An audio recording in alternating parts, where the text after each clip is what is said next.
una, encara que sigui una paraula curta.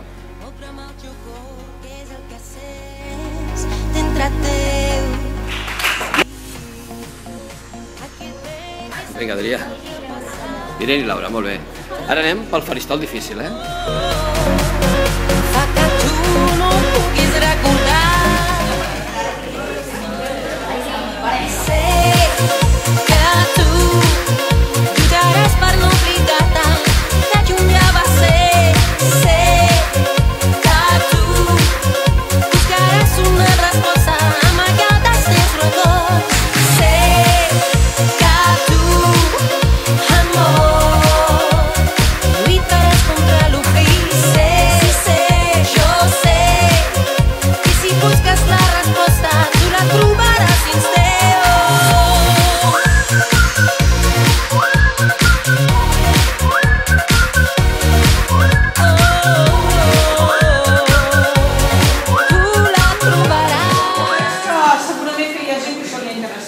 Que li ha interessat menys, però sí que és una activitat a través de la qual nosaltres aprendrem.